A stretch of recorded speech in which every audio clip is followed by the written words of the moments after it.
উজ্জয়িনী নরেশ, চক্রবর্তী সম্রাট মহারাজ বিক্রমাদিত্য বিক্রমাদিত্য বিক্রমাদিত্য।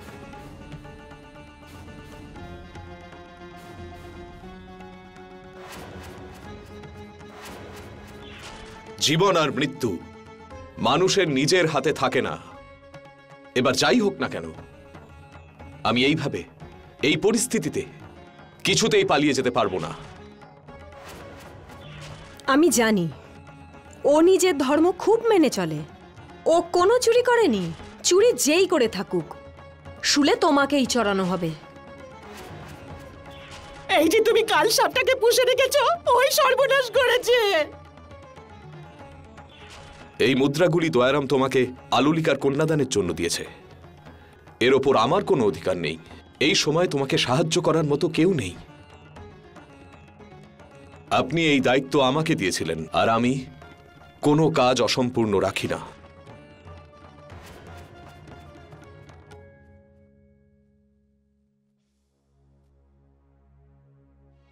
স্বাগত। আপনাকে চন্দ্রসেনের দরবারে স্বাগত।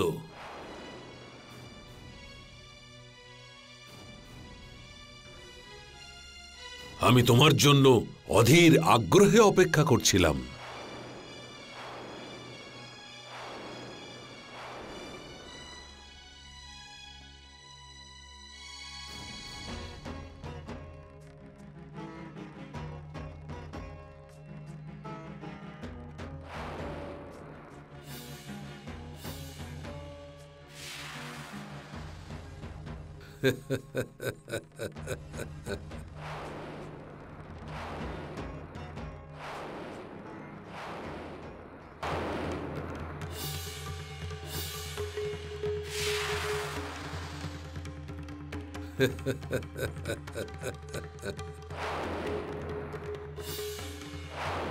আমি তোমাকে বলেছিলাম না বিক্রমাদিত্য, যে আমাকে মৃত্যুদণ্ড দাও, না হলে আফসোস করবে।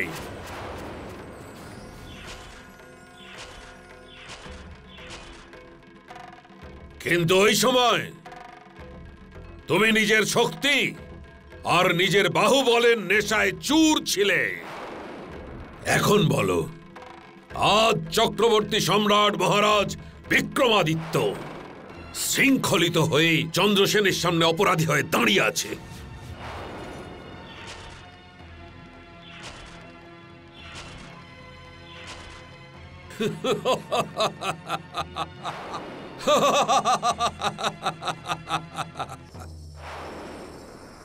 কোতোয়াল। আজ্ঞে মহারাজ। আর কি কি অভিযোগ আছে এই বিক্রমাদিত্যের ওপর? মহারাজ, উনি এই মহিলার দামি মুক্তোর হার চুরি করেছে।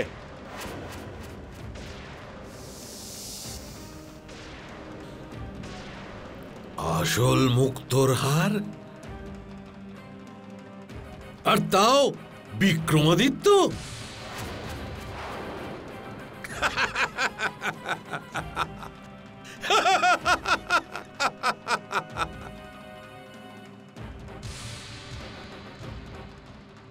আমার রাজকোষ থেকে এর হারের দ্বিগুণ মূল্যে স্বর্ণ মুদ্রা দিয়ে দাও। আজ্ঞে মহারাজ।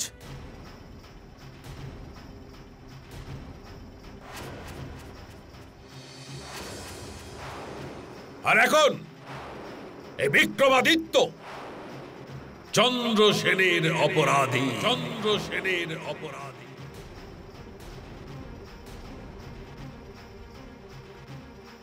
আমি জানতাম তোমার মৃত্যু আমার হাতেই লেখা আছে। বলো বিক্রমাদিত্য, তোমার কেমন মৃত্যু চাই?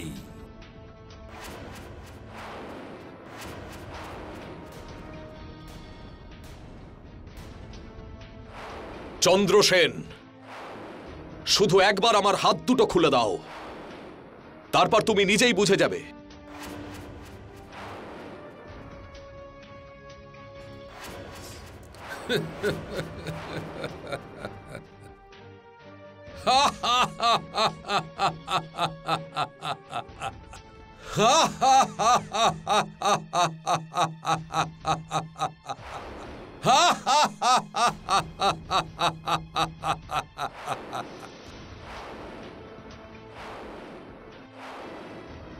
ভাঙবে তবু মচকাবে না।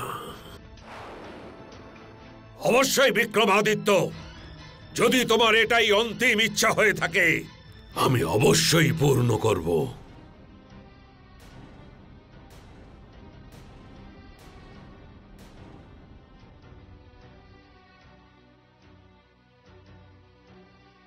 নিয়ে যাও।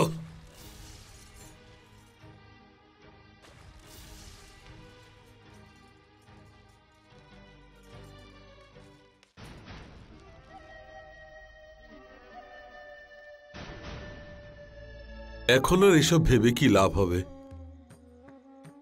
আমার তো প্রথম থেকেই মনে হতো যে ভীমা কোনো সাধারণ ব্যক্তি নয়।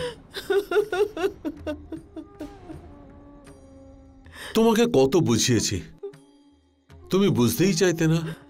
কানে তো তালা লাগিয়ে রেখেছিলে। হে ভগবান, এ আমি কি পাপ করে ফেললাম? মহারাজ বিক্রমাদিত্য, আর আমি তাকে চাকরের মতো খাটালাম। আর আমি ওনাকে কত না কটু কথা বলেছি, ওনাকে চোর অপবাদ দিয়েছি। আমি অনেক পাপ করেছি, অনেক পাপ করেছি আমি।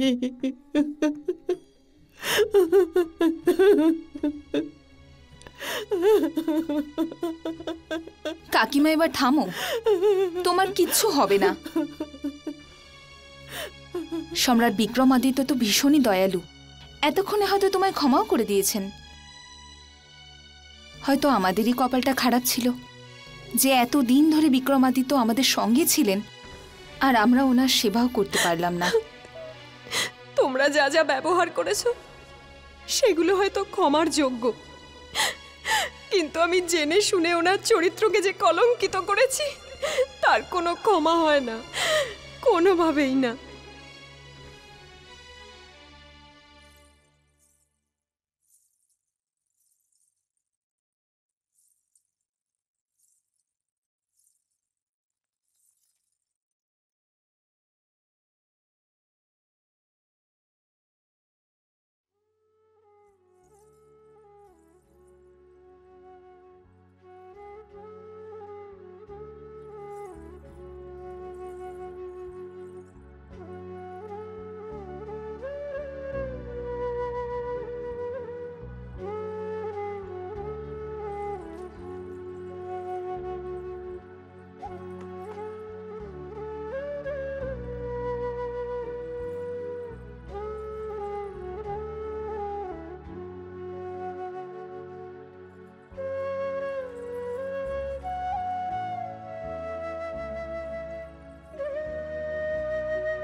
হে ভগবান, সকাল থেকে একের পর এক এরকম অঘটন কেন ঘটছে? আমার মন কু ডাকছে।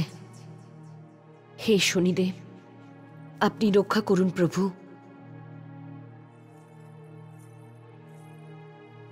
আচার্য, মহারানী, আপনি এই সময় এখানে? কি হয়েছে? সকাল থেকে আমার শরীরটা ঠিক ভালো নেই, আর আমার মন চঞ্চল হয়ে উঠেছে। আমি বুঝতে পারছি মহারানী, মহারাজ যবে থেকে নেই আমরা সকলেই এই বিষয় নিয়ে খুবই চিন্তিত।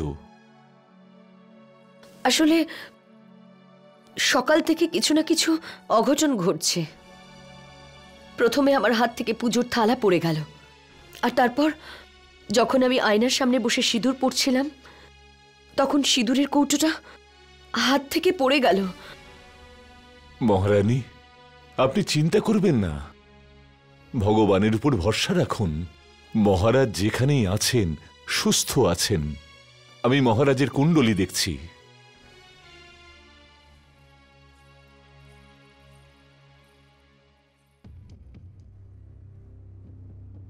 কি হয়েছে আচার্য?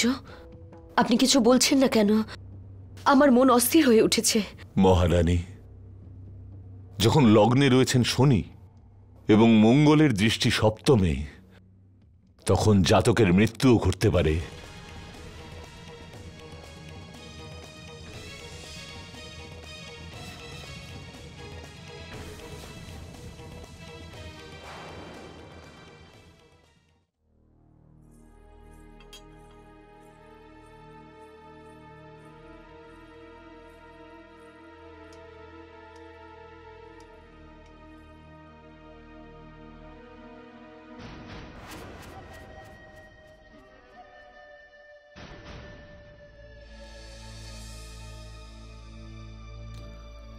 সম্রাট বিক্রমাদিত্য, তুমি তো আমার কোনো সম্মান করনি, কিন্তু আমি তোমাকে বলবো যে একজন রাজার সম্মান কেমনতর হয়। নাও, আহার গ্রহণ করো, গ্রহণ করো, না হলে লোকে কি বলবে? বলবে চন্দ্রসেন একজন দুর্বল রাজাকে হারিয়েছে। চন্দ্রসেন, এটা কিছুতেই হতে পারে না। তুমি আমাকে হারাতে পারবে না। সম্রাট বিক্রমাদিত্য, আমার জীবনের শুধুমাত্র একটাই লক্ষ্য, তোমাকে হারিয়ে মৃত্যুর মুখে পৌঁছে দেওয়া। কাল সূর্যোদয়ের সঙ্গে সঙ্গে আমি তোমাকে আমার প্রজাদের সামনে হাজির করব। সেই প্রজাদের সামনেই যাদের সামনে তুমি আমাকে লজ্জিত হবার জন্য ছেড়ে দিয়েছিলে।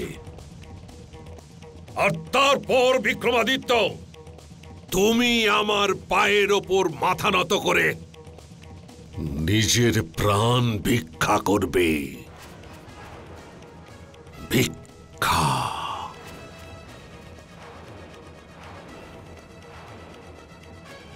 স্বপ্ন দেখা বন্ধ করো চন্দ্রসেন।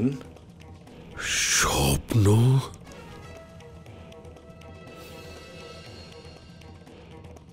স্বপ্ন? বিক্রমাদিত্য, কালকে আমি এই স্বপ্নটাকে সত্যি করে দেখাবো। সত্যি করে দেখাবো আমার স্বপ্নকে।